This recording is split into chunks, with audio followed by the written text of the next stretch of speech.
जय गौरी शंकर।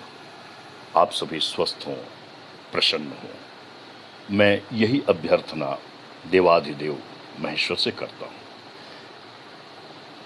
हमारे जीवन में कई ऐसे व्यक्ति आते हैं जिनके व्यक्तित्व की परख हमें होती नहीं।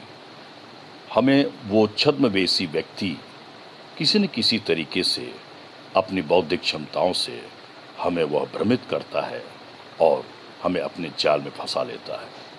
मित्रों, हमें ऐसे लोगों से बचना चाहिए। अत्रि ऋषि ने कुछ लक्षण भी बताए थे, लेकिन हर व्यक्ति को यह विद्या नहीं आती। हम यदि अपने हृदय के सरलता सहजता से यदि उस व्यक्ति को परखना भी चाहें तो हम उसकी वेशभूषा से उसे परख नहीं सकते। एक रोचक कहानी है। एक कबूतर और एक कबूतरी एक पेड़ की डाल पर बैठे थे। उन्हें बहुत दूर से एक आदमी आता दिखाई दिया। कबूतरी के मन में कुछ शंका हुई और उसने कबूतर से कहा कि चलो जल्दी उड़ चले, नहीं तो ये आदमी हमें मार डालेगा।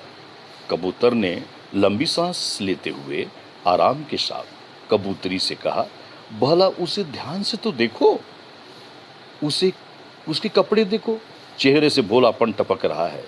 ये हमें क्या मारेगा? ये बड़ा सज्जन लग रहा है। कबूतर की बात सुनकर कबूतरी चुप हो गई, कुछ नहीं बोली। जब वह आदमी उसके पास आया तो अचानक उसने अपने वस्त्र के अंदर से तीर कमान निकाल लिया और झट से कबूतर को मार दिया और बेचारे उस कबूतर के वहीं प्राण पखेरु उड़ गए। असहाय कबूतरी ने किसी तरह भागकर अपनी जान बचाई और बिलखने लगी। उसके बाद वह कबूतरी रोती हुई अपनी फरियाद लेकर राजा के पास गई और राजा को उसने पूरी घटना बताई। तुरंत शिकारी को पकड़कर दरबार में लाया गया। शिकारी ने डर के कारण अपना जुर्म स्वीकार कर लिया।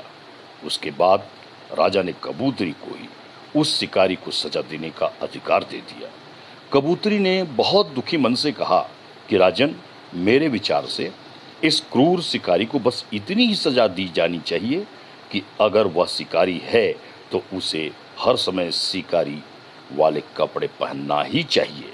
ये अच्छे व्यक्ति वाले कपड़े उतार दें, क्योंकि अच्छे व्यक्ति वैल कपड़े पहनकर धोखे से घिनौने कर्म करने वाले सबसे बड़े नीच होते हैं और ये हम जैसे लोगों को अपने जाल में फंसा लेते हैं। फिर मिलेंगे। जय गौरी शंकर।